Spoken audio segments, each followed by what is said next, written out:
The hidden secret above all else is communication. And in a moment, I'm going to share with you how communication will open the doors for you in multiple areas, including how to meet, date, and stay with a partner that you want to be with, how to find the right person, so many all these other things. So, hi Adil, how it's been? Hey, Thank you a lot for joining on this wonderful podcast with all of us. So, first of all, a very a thank you from India perspective for joining on this podcast.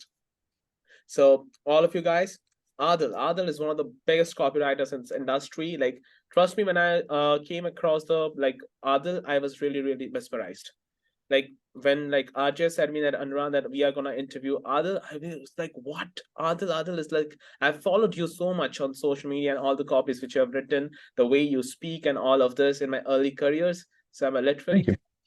that you have come on this podcast. So Adil, just I would just straight go to the asking you something if that Please. Adil, what's what do you think that like you being a copywriter, what Mhm. is the biggest weapon of a copywriter? What is the biggest power of a copywriter? Oh, okay, so that's an interesting question. So the biggest weapon that a copywriter has, a weapon, their superpower would be to be able to tell stories. But it really depends with every single copywriter what they do differently. Like there's some people who are really good at story, there's some people that are very good at just introductions, headlines, getting people to actually open up conversations. But I guess the master skill really is story. If you know how to tell a story and you know how to sell, you're pretty much there. That's kind of like the big superpower of it all. That's an interesting answer, actually. So, Yeah. how did it get started the journey? Like, when did you feel that you want to become a copywriter? I didn't, which is the weird thing. So I've been doing this since I was 12, like unconsciously, but like as I said, if you guys have ever followed me, you'd realize that I started my professional career at 18 because that's when I started to get paid for work, which is when you're really considered a professional. And I guess the best things like as the way I got into this was I was an affiliate marketer first. So I was working in network marketing, then I went to affiliate marketing, and then I ended up writing an ad, and the ad got a lot of response. I went to a seminar, I spoke to some people, and they basically said to me, "What are you good at?" I told them I'm good at getting people to buy, and they were like, "Well, you're a natural born copywriter." I was like, "I don't know what one of those is." So I just continued down that path. Thankfully, I had my first surrogate mentor in John Carlton, whom I look up to even to this day. I think he's a great copywriter and who he is, and one of the best. Um, and yeah, so that's basically how I got my start into it. What kept me going was I started to fall in love with the fascination of how people think. Um, See, I get asked by people if say I'm going out on a date or if I'm meeting someone or if I'm out at an event or something. Someone goes, "Oh, why do you do what you do? What's so amazing about it?" Or even, "What do you do, really?" If they don't know what a copywriter is, because I'm not anymore. I started there, but I moved on. Um, but still teach a lot, which is quite fun. Still write my own. But anyway, what I like to say to people is my work is essentially applied to human psychology. That is essentially what I do. Is I apply human psychology that we have in theory into factually process through story and understanding to see if it works. And if it does, then people end up buying and giving you money and taking an action. If they do that, now you know that the principle works. If the principle doesn't work, then you know immediately that it doesn't work. That's quite interesting. So yeah. So, So just a that's how I view my work, really. just a question, like whenever you take a new project, so how do you think like what copy should I write or what headline should I write? Like how do you pre-frame it in your mind? Or do Oh, you choose any like I've seen many copywriters that they choose a project which they feel very confident that they can make it a super hit. And there are some copywriters who whatever project they choose, they make it a super hit. So which one do you feel that you categorize yourself? the latter. I have written in 420 different marketplaces. So yeah, I don't give. By the way, am I allowed to swear or not? As well, I've just got to like monitor this because I naturally swear a lot. So if I've got to monitor it, I will do. I'm assuming this is a kid show, so like no swearing allowed. Okay. That's just how it is. Is I tend to write for a lot of marketplaces because, like I said, my work is human psychology applied. I'm just seeing how people respond to things. Like, do they respond the same in one market to another? No. But do I get to have the adventure to find that out? Yes. And it's an adventure to me. Like, there's a reason why I mean, if you want, we can actually make something up. Does anyone have like a really random niche? It doesn't have to be your own. It can be your own. But if someone's got a really random niche, just put it into the comment section for me in the chat box for me, and I'll just read it in a minute. But while I'm talking, please do that. Um, because I want to demonstrate something to you guys on how this works. Because it's really, really simple. Because the way that I build it out is I have a framework that I've developed. And it's strange because do you know who Bob Serling is, by the way? No, actually. Okay, Bob is a legend. He's a copywriting genius himself. But where his superpower was on licensing, and he taught this incredible idea when I interviewed him. He actually showed me it as well. The idea is quite simple. If you've written a sales letter in one marketplace, you can go to another marketplace that's kind of similar and say, "Hey, listen, I wrote this ad for this person. It works really well. Um, can I actually, do you want to buy it? Like it made $150,000. Do you want to buy this letter? It's not going to cost you the same $15,000 it cost them. It's going to cost you 10. And I want a small percentage of the profits. Is that okay?" And because you already proven it, it's a letter that's worked. It works. So Bob is a genius when it comes to this kind of thing. And it's not my strategy, it's his strategy. I just think it's a really, really powerful and clever one to use. The reason I bring him up is because Bob has been around copywriting for a long time. When I showed him my framework, he went, "Oh, this makes way more sense because the way they frame copy is it's a conversation." So if someone wrote in punk rock, and I'm very curious about this, can the person who wrote punk rock just ever so slightly expand on this? Is it festivals? Is it tickets? Is it equipment? What is it? Because punk rock is not a genre. It's not a niche. It's a genre. There's a big difference between those. So, someone wrote to me, like dating. Okay, I'm gonna go with that person because Ratnaka, I don't think you're getting what I'm getting at here, because you're just giving me words. Punk rock and music. What am I selling? It's really hard to sell that. So Yes, like I've got someone, to someone just said to me, Ankit messaged me that dating for girls means if dating for like 24-year-old girl, if I'm just reaching out to a 24-year-old okay. girl, a Oh specific no, as a guy or a girl? as a guy, Okay, so if you and that's means really what we are specific. just trying to sell there is a course like how dating works means to the uh, Let's just make it super easy. It's a dating course for men under the age of 25 on or under the age of 30 on what to do in order to get dates and meet someone, right? Because you do have some disadvantages when you're in your 20s. I've recently turned 34, so I definitely know the big difference in my advantages and my disadvantages. So the really simple way of doing this is quite simple. So if I was writing a sales letter to this, something along the effect of, and what country are they in, by the way, just so I know? uh, right now I'm in Indonesia, but we belong from India. Means I No, belong no, from I mean like what country am I writing this letter for? Because India. customs and okay, it's for India. Okay, that's gonna be really tricky because I've never dated in India and I've never been to India.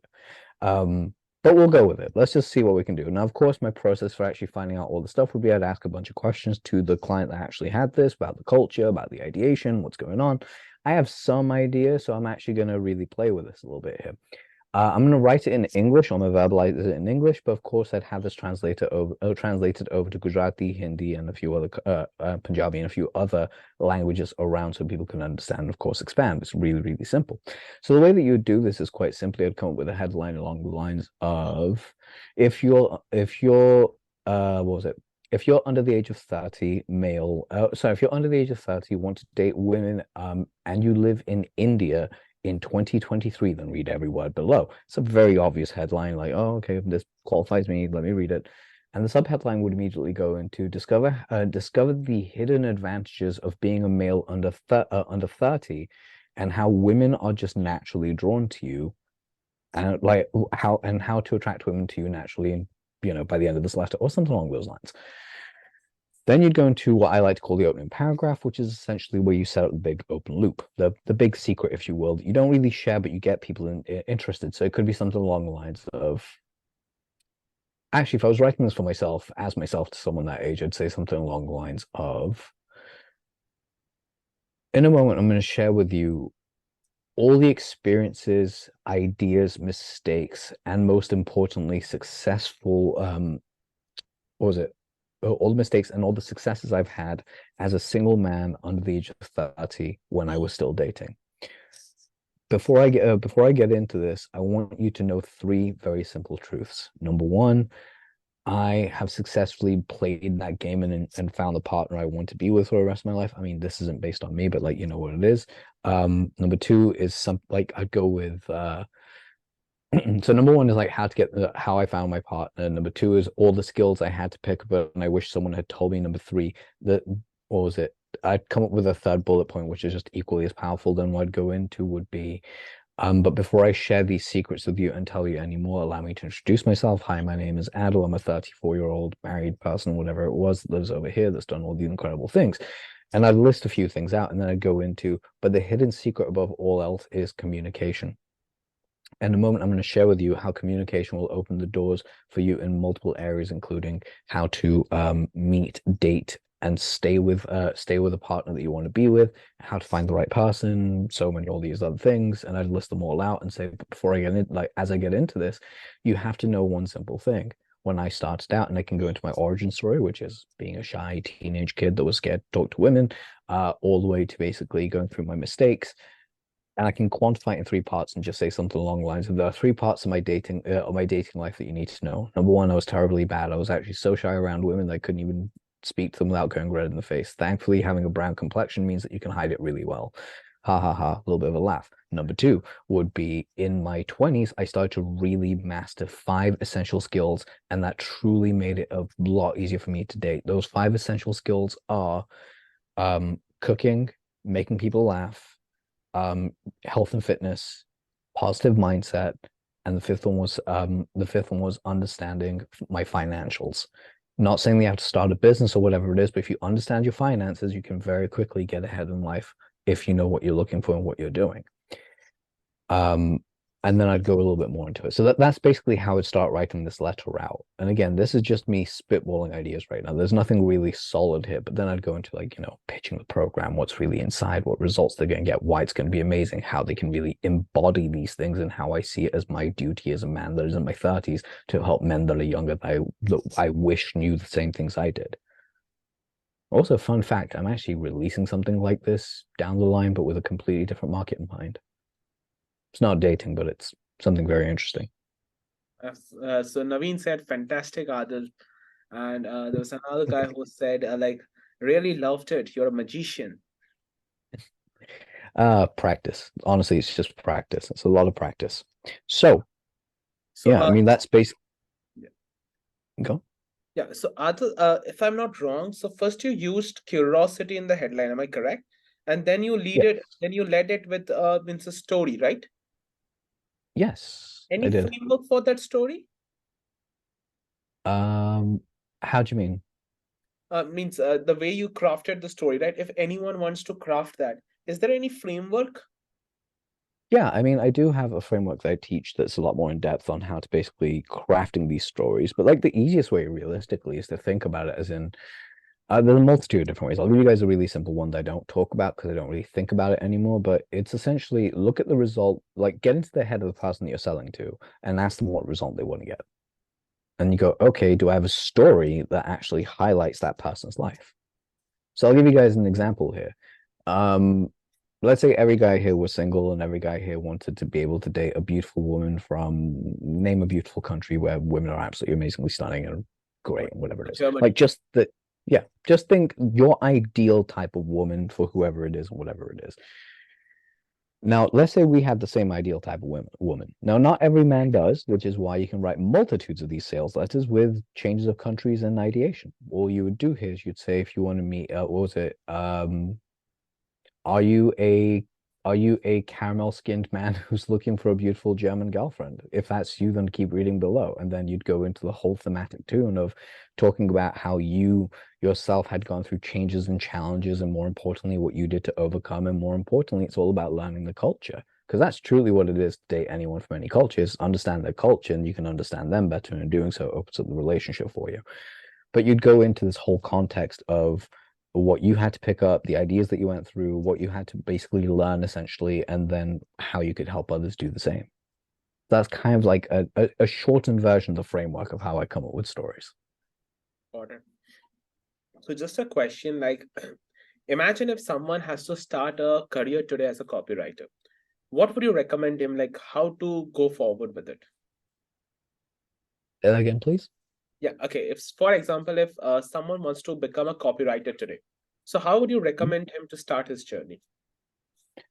Ooh, this is a fun one because it's a completely shameless plug. So I apologize if it is. Step one, DM me. Step two, buy my encyclopedia. Step three, study the shit out of it. Step four, practice. That is the 4 steps to becoming a copywriter today. The reason I say buy my stuff, you can buy anyone else's stuff. In fact, you can go find my mentors like John Carlton. You can go check out a bunch of stuff on YouTube. You can go see all the people that I've interviewed. I did 1 year of interviews with like a shitload of incredible copywriters. You can go do all that.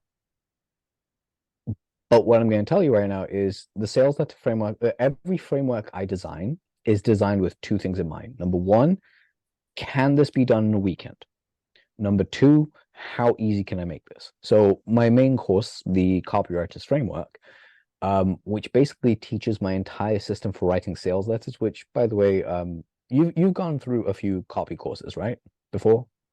Yes, absolutely. How long does each copy course take you on average? Any courses takes around like 1 to 2 months on average. 1 to 2 months. Yes, Yeah, I designed my entire copywriting course to be taken in 2 hours. that's crazy. And I broke it down so literally every single section of it. So the way that I designed this was you watch a video, then you go do the exercise, and then you do this for all 18 parts. And then at the end of it, when you put it all together in a single document, you actually have the sales letter to go. And now you just start editing. And the whole thing takes 1 weekend to complete. So there is that. But let's move that aside because that was a shameless plug. Let's make it super easy. If you, let's say you don't have the money, you don't have whatever it is, and you're like, I need to get started, which is fine. I started the same way. You have 3 very powerful resources that helps you. Number one, the GaryHalbertLetter.com. Probably one of the best websites still alive right now. Go look at Gary's old work. Gary's a legendary copywriter when he was alive. May God rest his soul. And he did some incredible stuff. So number one, GaryHalbertLetter.com. Always amazing. Number two, start documenting the stories in your life. And this is something very few people don't do. It's not about studying stuff. It's about telling stories. It's about how to tell the stories. It's about how to actually find the stories in your life. If you can do this, you got like a well of stuff. Like a lot of the times you'll read sales letters where there's a completely made up story about some random stuff that happened somewhere else that basically end up giving you this miracle drug or whatever it is, supplement copy of basically the last 10 years. But if you can find a real life testimonial story, a real story that someone is using, that someone has created, that is based in truth and fact, and it's either you or someone that you know, you will not only make a crap load of money, but you will also be ethically in the right place and you'll have a product to back it up. I'll give you a great example for this would be my buddy Peter Kell. Peter talks about this quite a lot as well, and he talked about a skin brand company that skincare company that he had, which they took from 0 to 40 million a year in 10 months. Or 12 months, sorry. And the reason they did this was quite simply, as he said to me, it was the stories they used were all from people that had used their product. They were all 100% true case studies. They were true stories. There was nothing made up. And in doing so, the authenticity came through. And in doing so with that, they ended up getting more sales because people buy authenticity. So that'd be number two. And number three, which is the most important one, learn how to sell. If you don't know how to sell, copywriting is not your job. Copywriting is all about knowing how to sell, because if you've had enough conversations with people, you'll know how to sell, and you'll be able to apply that to literally anything. Going back to the dating thing, one of the reasons why I've had I'm very grateful I've had a very successful life in my dating life from time to time is, well, actually, from time to time I do, but it's because I'm able to communicate. Like I have such a better communication model than most other men that I'm competing against. That it's a lot easier for me just to open doors and conversations with people. It's not a difficult task. So, any suggestions which you would recommend to the people like who are shy or introvert, but they are not so good at Right. conversation? Like, how would you say them to go ahead? Same thing. I mean, do things that are safe. So if you have a shopping mall or an outlet or a Starbucks or any kind of coffee shop that has baristas and people are supposed to be nice to you because they work there, go talk to them. Like literally, my favorite opener of any conversation I've ever had, no matter what country I'm in, I'm going to tell you guys the 2 questions I asked every single barista, coffee server that I meet, and I only ask the second question if they're fun. And the first question is, "Hey, how are you today?" And I genuinely mean that. I want to know. 9 out of 10 times they'll answer. 1 out of 10 times they won't. At that point, I'm like, I don't want to talk to you. But most times they'll answer and be like, oh, it's going pretty good, thank you. How about yourself? And I'm like, I'm having a good day, thank you. And then at that point, if they've given me like a good, happy energy or like an energy that we can just talk about, ask them my second question, which is how many people have you wanted to murder today? And every single one of them is like, at least three. I'm like, cool. I'm like, well, how many people you want to know today? They always laugh or they'll answer. And my response is, wait, I'm not on that list, am I? And they're like, no, no, you're cool. I'm like, thank you. I'll go get my drink. But by doing so, it opens up a conversation. And in doing so, of asking if they tell you how they're feeling, oh, tell me more, whatever it is, while you're waiting to make your order, it's not about how long the conversation goes at the beginning. It's all about being able to have that conversation. You can do this in retail. You can do this when you're buying your phone. You can go do this when you're at the Apple store. You can do this literally anywhere on earth. Have a conversation with someone. Just ask them how the day is going and talk to them. If you're very shy and introverted, you can't really do anything because you don't want to be around people. You have online message forum, like you have forums, you have Reddit, you have Facebook, you have all these different areas that you can literally go into and have a conversation with someone. And that is just as equally as good. Not the same because, you know, you're not getting inflection, tonality, and stuff like that, but you are getting better than nothing. You're getting data points, which is what you need. It gives good confidence, I think. So, any books would you recommend for someone, like how to become a good communicator, or any books would you recommend? Ooh, so many. Okay. Good communicator books. So, okay. Let's see. Uh, there was a crap load of books that's swinging in my head, so just give me one moment that I can just give you guys some really good reads to run with when it comes to. There's a really good book that I haven't read, but I know it's a really good book. It's How to Talk to How to Talk to Anyone. It's like 92 Ways of Starting Conversations. A really good book.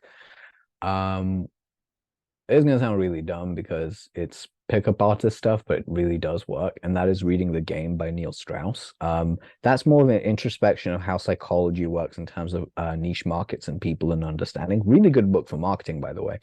But his book that he has, it's either that or if you go through a training course, find like my friend Adam Lyons, Lyons, has a crap load of great dating programs as well. And the reason I keep coming back to dating is because that's a really good place to begin. If that's not you and that's not the thing that you're looking for, then you want to look at sales books. Really good sales books is like my friend Adam Serra just released his new book today, which I wish I could remember the name of, but it's literally just came out this afternoon. So it's really like my mind hasn't figured out the title yet and remembered it. But Adam Serra is Cerra. So just have a look at that. And I guess like one of my favorite books that I can give anyone on communication is How to Win Friends and Influence People by Dale Carnegie. It's easily one of the best books ever. And if you've read it, just apply the principles. And that's basically how you get better at this thing. Amazing. So, just a question, Adil, like what do you think like a person who becomes a fresh copywriter, I mean, so just starting out, what can he charge? What prices can he charge? And after that, once he becomes a bit experienced, what are the rates? If you can just say to the people, so means it helps a lot because many people in India thinks that a copywriter should charge around somewhere $100 to $200. What? No, no. Sorry, sorry about that. I have such a negative reaction to that. Okay, I'm gonna give you guys an idea. So if you can write a sales letter should go for at least $2,500 or $2,000 easily, because it's a lot of work. There's time, there's research, there's modality, and that can go all the way up. Like just a sales letter alone, when I was writing, would cost you like $25,000 for me to write a sales letter for you. Why? Because I know that if as soon as I wrote that, you'd make like 100 to 200,000 easily, or at least 1 million out of it. So you got to look at what your audience, not only can what your audience afford, but look at what you want to work with. So if you go into a marketplace where there isn't a lot of money, don't expect to get paid a crap load of money. But if you go into a market where there is a lot of money, you're good at what you do, like I would never write for finance again because I don't like writing for finance because there's so much research, it takes so much time, it becomes such a pain in the butt for me, and it doesn't suit my personality. Whereas if I work with a coach, way easier, I can really work with them all day long because then I have a formula and ideation. If I'm selling a ecom product, same thing. You look at exactly how much money that person can potentially make, how much you're able to convincingly tell yourself that's the number I can help them get to, and then you divide that by a percentage that you want to have, usually between 5 and 10%, and then you kind of go, okay, what can I comfortably charge? And that's how you get to it. You got to figure it out. So if you're at the very beginning of your career, don't be ashamed to charge $500 to $1,000. Don't be ashamed of that stuff. That's building your portfolio. The key thing is once you start getting good, and this is the key thing, once you have 1 or 2 wins underneath your belt, then start charging more money. But don't do the thing where you charge someone $10,000 because you're good at selling, but you couldn't deliver on it. Don't do that. Only charge what you're capable of delivering. And there's David Ogilvy, another great book on copywriting, another great like Ogilvy on advertising is absolutely brilliant. David Ogilvy said this, which was don't charge a customer more than you are willing to lose, essentially. Like if they refunded that amount on your money back from your account, it wouldn't end you. So, like, let's say, for instance, you charge $25,000, they pay you $25,000, you thought you'd get happy and spend some of that money, and then they ask for a full refund. Now, let's just say you only spent $5,000, you still owe them 5 grand. And you haven't built up the start, you haven't built up the thing. But let's just say you charge them $25,000 again, or even 2,500, depending what it is. They're happy. You keep the money. You do this 4 times and they have 10,000, you have 100,000, whatever it is. You have like 10,000 in the bank. You charge your next client 8,000. You charge your next client 5,000 because what you've now got is enough to cover the spread twice over. Let's say they refund, they take 5 back, but it still leaves you with 5. You're still in a positive place. Whereas if you went from I'm charging 2,500 to I'm gonna charge 10,000 and 1,000 refunds, now you're left with nothing. So you got to think of this as a maths game. What can I comfortably take in? What results am I comfortably able to produce? And what numbers can I comfortably refund or like have to give money back to if needs be? And the reason I say that it's not everyone does this. I personally don't do this anymore, but I used to. Or you see people saying like, hey, zero risk for you afterwards or whatever it is. Or I'll work with you for 2 more iterations to see if this works or whatever it is. You'll see exactly how this could all work out. But like, you got to pick your pricing based on what it is, the value that you bring to the table. And don't let anyone else dictate that value for you. You got to set your values for yourself. That makes quite a sense. So, just I know that it's like a 30-minute interview with you, but if I can just ask you like short questions, rapid Shoot. questions, will that be okay with you? Yeah, shoot, go for it. Okay, so like simple question, like who do you think right now is the most valuable internet marketer right now? Most valuable internet marketer. Oh shit. Okay. Unfortunately, I hate to admit it, but it's probably Russell Brunson. Yeah, same here. Yeah, Okay, Brunson's done a great job. Either him or Justin Brook, who is Russell's protege. So like both dudes, similar mindset, really work well. Both great guys, by the way. so second question is like, which would you prefer? A $1 million in the bank, or basically a beautiful time spent with your family for a like a on an entire vacation? Which one would you prefer? Wait, would I rather take $1 million or go on vacation with my family? Yeah, a vacation with your family or like a $1 million in your bank. Oh, I'll Uh, take the million okay, dollars and then take okay. I'll take my. I was like, I'll take the $1 million and then take my family on vacation. I'm still No, left with like means if you're given 950 like a grand. two choices, like Oh, you I can, can't take my family on holiday? yeah, you can take it later, but not that point of time. Oh, that's fine. I'll happily take the $1 million. Like it's an easy, it's a really easy question answer for me. So, which one do you prefer, like health or wealth first? Oh, health, 100%. Always get your health right. Yeah. So, next question: do you think that which profession would you have been if you wouldn't have been a copywriter? Ooh, so many. I have so many professions that I could have gone down. Acting was one of them. Stand-up comedy was another. It's weird because I'm a natural performer. So I really like when I'm in front of crowds, it's the best thing for me. So like anything where I could be in front of a crowd would be my thing. That's crazy. Okay. Yeah, I Uh, know, right? Tell me about it. so cricket or football? Which sport do you love? Ah, see, I'm neither a fan of neither, but I'd say football just simply because it's the one I watch more. Okay. My actual sport is combat sports. So boxing, kickboxing, MMA, jiu-jitsu, wrestling, those are all my sports. Lovely. So Oh, I and basketball. Love basketball.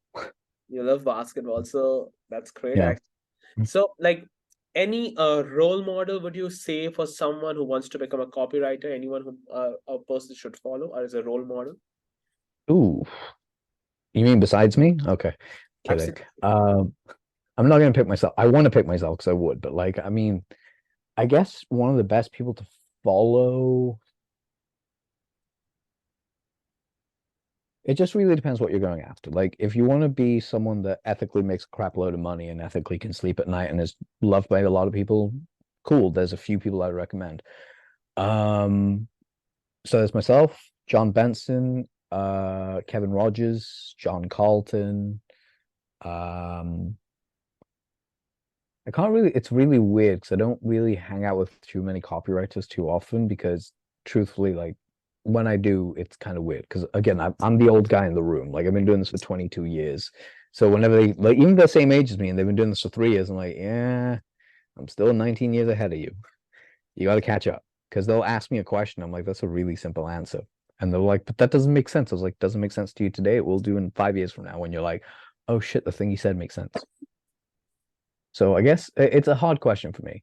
But if I was going to tell you guys to follow anybody, just anybody in general, Okay, so can I we would, have your Instagram ID here so that the people can out here can follow you? Because they are very oh sure, yeah. If you guys can just follow me at Adil Amarsi, my Instagram ID is literally my name, because I'm the literal only one on earth with my name as far as I'm aware. uh, Um, let me drop it. brand names, right? Cool. Just put it in the chat as well for you guys so you guys have it. But what I was gonna say, just to go back to the whole thing with you guys. Actually, there's also people like Joe Sugarman. Like I would definitely recommend go checking out Joe Sugarman stuff. May he rest in peace. But his stuff when he was doing like any of his books are incredible to read. Like any of them. Okay. So definitely recommend Joe. Joe was a good dude. I liked him. So what do you think? Alex Hormozi overrated or underrated? I like Hormozy. It depends what you're trying to do though. Because like what I like about Alex is that the way he's built his brand works really well for him. Whereas I know I couldn't build a brand like that because it's not the brand I want to build. Um, I'm not going to answer a question per se. I'm going to ask a question. I want you guys to actually think about this a little bit in mind, okay? It's a really, really fun question. It's going to make a big difference to how you see things. Do you value, I'm going to ask you this question as well. Do you value wealth or freedom? I think freedom. Okay. Yeah. So I'll give you guys a reason why I'm asking the questions because it's a very powerful thing to realize. Whereas I value freedom, and a few of my friends, they valued wealth. And what they're about to do is build a big company. They're going to have like a bunch of employees. They've got like a structure in place, the whole lot. They're very much what I would call a business marketer, like a business internet marketer from the last 6, 7, 8, 9 years, right? I come from a different time period where for me, freedom is my biggest value. And what I mean by that is I earn enough money, more than enough money, to travel, to go hang out with my friends, to go spend time, whatever, take days off work if I want to. If I'm sick, I can enjoy my time off feeling sick and recovering. Like what I would suggest is that is the level of freedom that I enjoy. So I look at it and go, I don't want to have too many moving parts that I'm responsible for. So you got to ask yourself that question. Which lane do you really want to go in? And you can do both if you wanted, but I'm just saying, and one does lead to the other and vice versa. But what I would suggest that you do is find out which one that you want to get. If it's freedom, great. If it's wealth, great. Build a system around it and see what will help you attain both. That's Just quite realize that if you, yeah, because I will be just saying you this truth, like I've built a good brand in India in the terms yeah, of coaching space, but I've always this thought in mind that like to be honest, like this is my first vacation which I've taken in the last like 9 months. nice. Because every day I have to take webinars, events, coachings, and all, and that has helped me to build a good brand. But the freedom part was totally gone, and that's very truth. Yeah, So I what I felt is basically that for me, I don't know about others because others have they can put a strong system, but I couldn't do it. Like I was completely associated with this brand, Urban Subcult. So I was completely associated with it and I couldn't take a day off. So it was something. So when you just said it, it's like it gave me a great struck because that's truth. If I see wealth and freedom, I will definitely choose freedom over wealth because it helps you to go to different places, meet different people, and know more things about you and love life, I feel. I agree. I agree. And something I want to just touch upon here, so you know how to make that difference. You can build the systems that you want to have so you don't have to do the things that basically earn you money. but you want to basically have those numbers in your mind. Like I'll give you an example right now that's really simple. Um, so I'm currently working on my big launch, which is, the greatest copywriting encyclopedia ever, which is basically I'm doing 4 drops a year, which is so we've got a first drop coming out at the end of this month, which is 7 separate courses that teach you everything from how to write opt-in pages, thank you pages, cart and offer bump pages, sales pages, Can I have a emails, launch page upsells, of this? downsells. Uh, wait list. You have to you'll have to DM me for this because it's not yet live, but it goes live at the end of this month. Well, we'll suggest if you guys head to greatestcopywriteralive.com, so greatestcopywriteralive.com, you'll see it in my bio as well. I'm going to be changing the opt-in very soon. My $97 program is on there right now for like how to write emails quickly. It takes you 40 minutes. So that's not $100, like $97. Totally help you. But anyway, my whole point here is I'm working towards this launch for one very simple reason. It's a lot of work that I got to put in now, but once it's over and I've actually collected what I need from it, because it is evergreen, it's going to be open for a long time. I now get to actually really spend more time enjoying the freedom and creating a lot more of the fun stuff I wanted to create. So I get to have the wealth, but I don't have to have a company like that basically ties me down. There's like a full structure of a CFO and this and that. And for some people, they need that. For some people, they want that, and that's wonderful. That's great. So just Yeah, one last question. I will give you two people to please. choose, and that would be whom do you prefer? Grant Cardone and Russell Brunson. What do you think? Like if you have to choose between two, which one will you choose? Brunson. Great. Actually, Yeah, I'm also a he's fan of him, actually. I like Russell Brunson more. Some of Grant Cardone stuff is cool, but there was a couple of years ago where he said some stuff towards a friend of mine who's also brown, and it annoyed me because it's racist, and I didn't like that, so that really annoyed me. But Brunson has never been, as far as I'm aware, he's never been racist, and Is he's he? smarter in the way that he does things. And he doesn't belong, well, technically he does, but still, um, he doesn't belong to the set. He basically builds businesses, and I've known Russell Brunson since I started in 2008, and he started in 2005 or four even. So I remember a lot of the stuff that he did. So I've got like a longer track record. So that's what I prefer. Great. Like like when I saw his means basically I started my journey in 2020 means late. So Nice. when I saw his stuffs, like one post of him, like ClickFunnels in 2014 or 15 was just a landing page, and see us on 2023. I really love that. It gave me a great motivation. Like, yes, so it takes time to build stuffs, and it's all about experiences and things. So just a question, like you are such an experienced person. I wanted to ask this question for me. Sure, So please ask. I'm just in my 24s. So as a young guy like me who is in this online world trying to help people and all this stuffs, what would you recommend me for the upcoming years? Like what should be my mindset and what should be my mentality to this internet world? Because you have seen many ups and downs of this industries. So what would you recommend? Ooh, man, you're getting me to actually do a prediction? Okay. So if I was to actually go ahead and okay, so if I get the question right, you got just remind me so I'm really clear on this. The question is, what advice would I give you as a 24-year-old to focus on over the next couple of years based on what we've seen? Yes. Okay. Okay, so this is going to be really interesting. So as a 24-year-old, I would focus on 3 things. Build your list. Always build your list. That's number one. Prerogative number one for no matter what age is, build your list. Number two, don't get complacent on what's going on. Like, look at what trends are coming up, look at what's being done. It's really, really powerful. Number three, and this is probably the most important one, and it's going to sound a little contradictory to the thing I just said, but build a team. Like, literally, build a team of VAs, build a team of people that can hire that can just take care of the menial, easy tasks that basically free up your brain. Um, and those are 3 things. As far as it goes with what to look out for over the next 12 months, really, or the next, 3 years or so, would be people are moving more into like people have been moving towards who you are over the last 10 years, which is fine. But what they've been doing, what most people have missed out on is while people are moving over to like, who are you? What do you do? And how can you help me? Like, who are you makes a big deal. And so, like, what's in it for me is who are you as well. What I would focus on is collecting a crap load of stories from when you started, what the last 3 years of business have looked like, what's going on, and I would talk about them constantly, even the new stuff that you're doing, because consistency is king. Like if you're consistent with your content, you'll get ahead quickly. So just a like a random question. Like, I have been the person who have never focused on like the social media followers, because that is something which I Yeah. hate to focus. Rather than I have been the person who has always been running aggressive ads and building a list, because I've always Right. believed the list is the powerful thing. But do you think that in the coming years, I've asked this question to many people already, honestly speaking.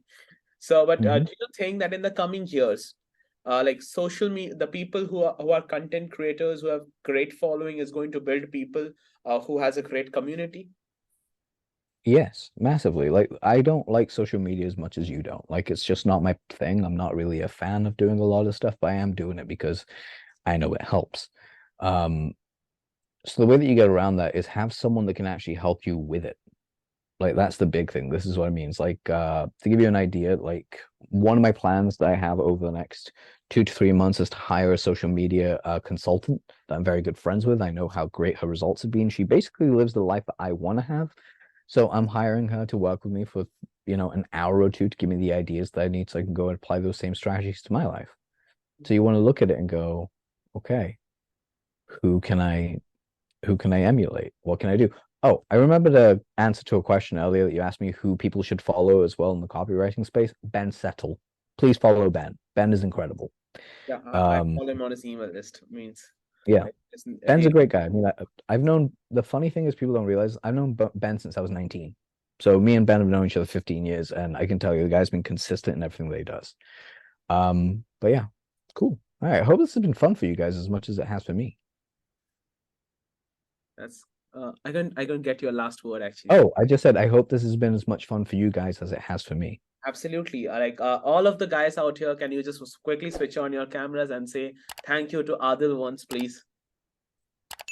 Okay, I will just unmute everyone, and if they can all say you thank you. Okay, so all of you guys out here, please unmute yourself and please say a thank you to Adil from India. Please, everyone. Thank you, Adil from Thank you, India. Adil. Thank you from India. Thank you from India. Thank you. Thank you, Adil. Thank you Thank you, guys for Adil. being here. Really appreciate it. Right. Please let me know when this goes live as well. I hope you guys have a wonderful day. Unfortunately, I do have to get going because I have another call.